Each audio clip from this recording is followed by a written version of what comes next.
When you first realize you've been in a relationship with a covert narcissist, you start thinking back to all the little things in the relationship that the person did.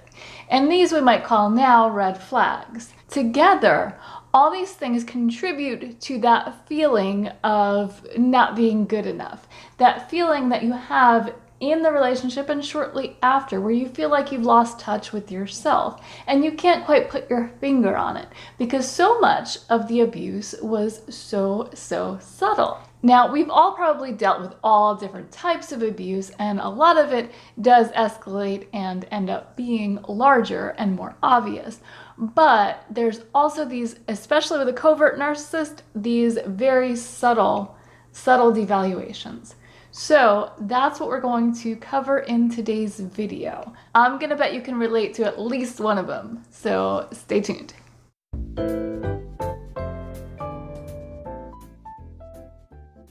Welcome to the Common Ego community. My name is Christina, and today I'm going to share with you 9 subtle devaluations of the covert narcissist.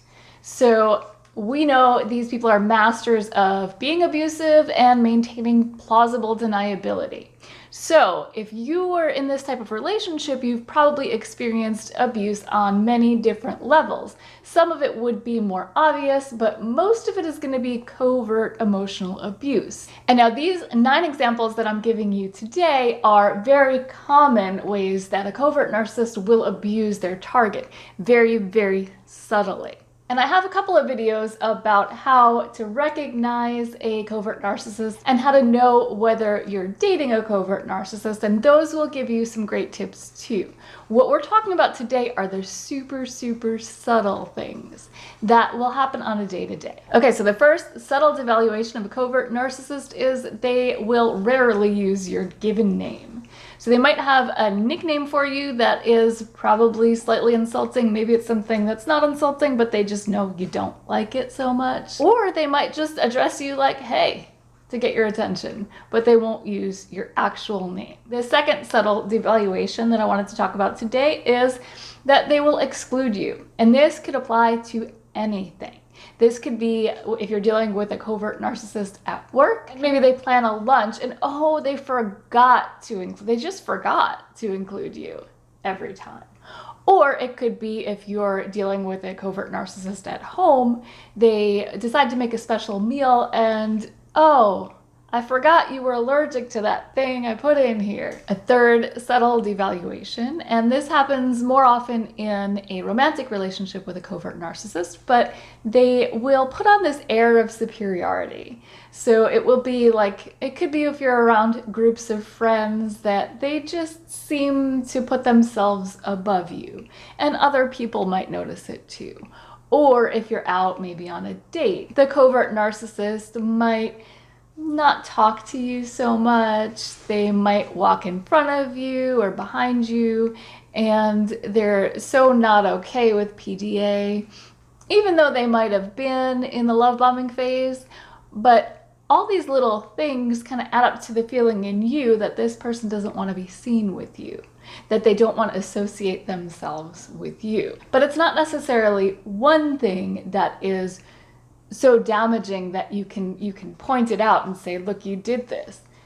You can't. It's subtle, and they have plausible deniability. Oh, I didn't know I was doing that. So number 4, they never do their fair share. Now this could happen at work, or it could happen at home. It could happen really anywhere. If it's at work and you have a team project, they're probably going to rely on other people to do the actual work, and they'll just do the bare minimum to try and put their name on it. And if you say something about it, then, well, they will waste no time calling you petty. But the same thing can happen at home. So maybe you do all the housework, and that's common if you're in a relationship with any type of narcissist. They're not going to pull their weight at home. And if they do something, if they ever do any chores around the house, they're going to expect a parade in their honor.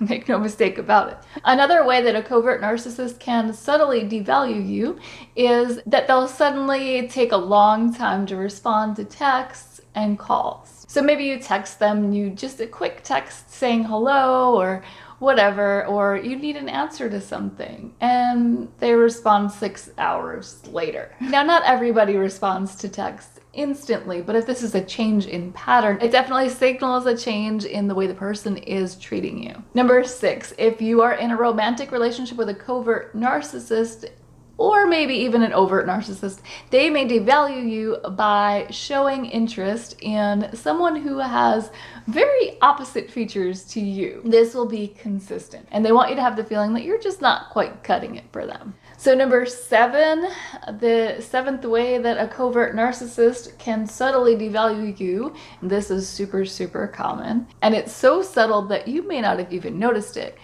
but they'll just leave you hanging. So you might be telling this person a story about your day. It might go something like this. Hey, I had a really rough day. And then the narcissist says, what happened? And you proceed to tell in detail what happened. So you get done saying what you're saying and boop, radio silence. You're just left feeling like they don't care, and there's good reason for that because they actually don't care. Number 8, another way that a covert narcissist may subtly devalue you is they just won't acknowledge your accomplishments, not in any significant way. And this could be even something super small, like you totally changed your hairstyle or haircut or outfit or something about your physical appearance, something that's very obvious, and they just don't mention it. And it's to the point where this thing is so obvious that it's awkward. It's really awkward. Now, regardless of how you felt about this change, you're going to instantly get insecure when they don't mention it, because you think, well, they're not mentioning it, so they must not like it. They must not look good. Even if everybody in your life tells you this change is amazing, there's just that subtle devaluation that's always going to be on your mind. Well, this person who's important to me clearly didn't think it was so amazing. But that's not necessarily the case. It's not that they didn't think it was amazing. It's that acknowledging something like that would also be acknowledging that you're important to them. Why would they acknowledge a change in you when you're so insignificant?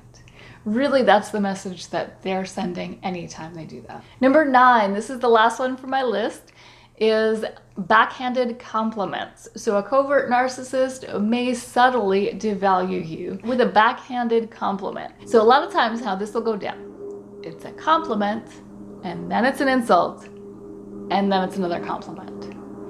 What it is really, it's an insult bookended with 2 compliments. So it's, oh, I love that outfit on you. It really helps hide that extra weight you put on.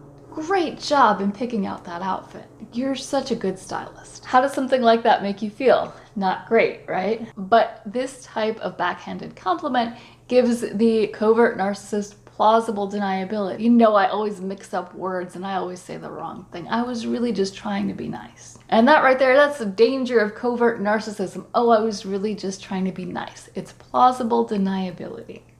It's they can insult you, they can devalue you very subtly and say, I didn't mean to do that. Oops. All right, so I gave you 9 examples, and I know you have at least one more, so let me know in the comments. And if you like this video, let me know by hitting that like button. And if you'd like to see more like it, please subscribe and hit that notification bell so you can be notified whenever I post new videos. And I will see you next time.